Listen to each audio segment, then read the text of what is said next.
Quelle est la différence entre ces trois vidéos?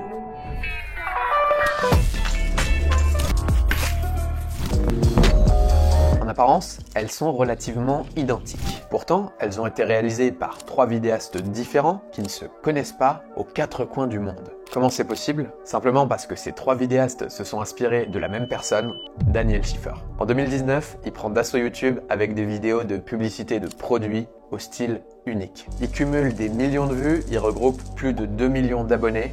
Tout le monde essaie de copier son style, aussi bien qu'on voit proliférer sur YouTube des vidéos de type B-roll Daniel Schiffer style. Tout le monde le copie, mais personne ne l'égale. Si bien qu'aujourd'hui, Daniel Schiffer a réuni 2,3 millions d'abonnés sur YouTube et qu'il est devenu la référence sur le marché ultra concurrentiel de la vidéo de produits. Les marques se l'arrachent, il fait ce qu'il aime tous les jours et il gagne très bien sa vie. Et dans cette vidéo, on va comprendre comment il a fait pour faire pareil à notre tour.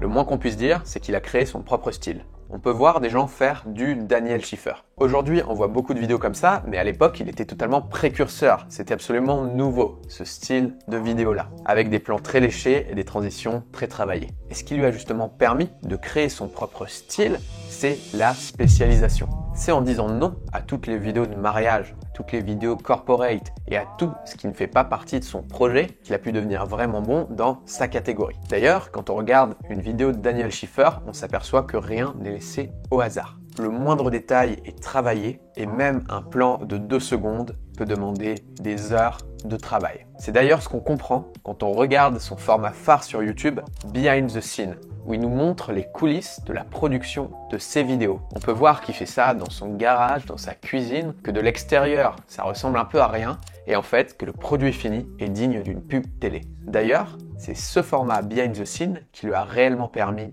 d'exploser. C'est simple, il a créé un format pensé pour YouTube.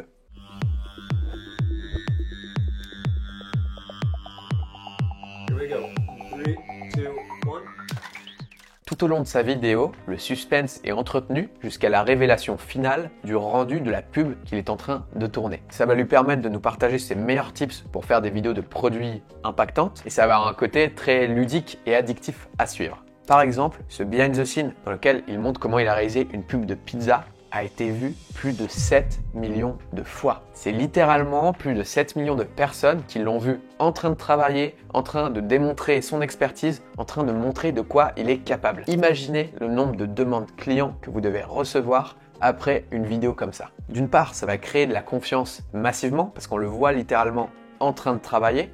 Donc si demain vous avez besoin de quelqu'un pour faire une publicité, vous savez que ce gars délivre. Et d'autre part, ça va augmenter la valeur perçue de ce qu'il fait parce que ça ajoute de la preuve sociale. Il est suivi par des millions de personnes, donc c'est le meilleur. Et une fois qu'il a identifié son format qui marche, il l'a répliqué encore et encore. Et c'est en partie ça qui lui a permis de devenir la personne avec qui tout le monde rêve de travailler. Mais être bon artistiquement ne suffira pas. Daniel Schiffer a une autre corde à son arc, la capacité d'avoir une pensée orientée business.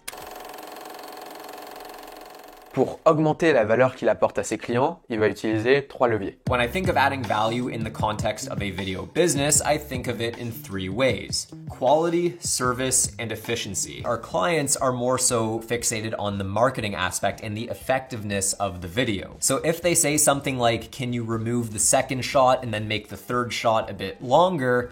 we might default to taking that personally and being like, well, I worked so hard on that shot and it's a nice shot. Why would you want me to remove it? But here's the thing, and it's kind of a tough pill to swallow.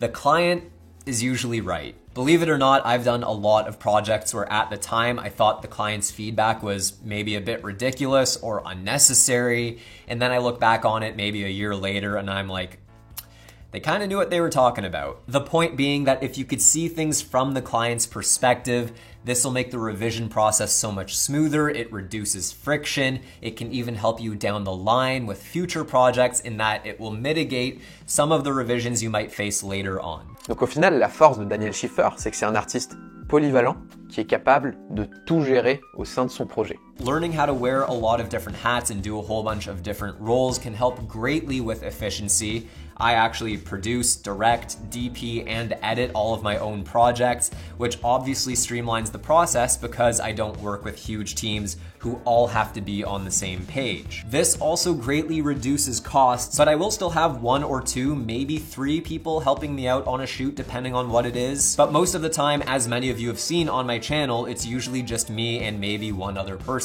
Mais d'un autre côté, cette manière de penser risque peut-être de finir par l'enfermer.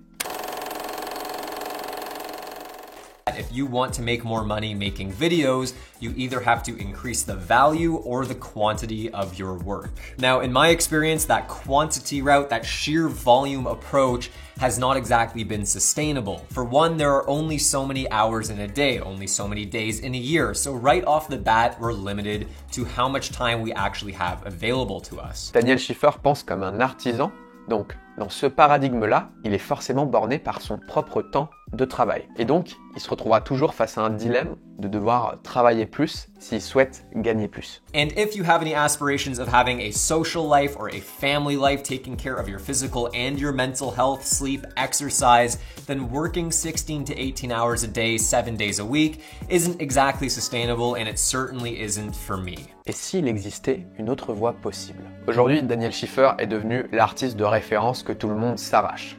Mais ce modèle atteint aussi certaines limites. Si un jour il arrête de travailler, il tombe malade, il se blesse, tout ce qu'il a construit s'écroule. Alors heureusement, il a bâti une marque autour de son nom, donc il pourra toujours rebondir. Et si vous vous reconnaissez là-dedans et que vous n'avez pas tant envie de travailler dur pour votre entreprise, mais plutôt d'avoir votre entreprise qui travaille pour vous, voilà par où commencer.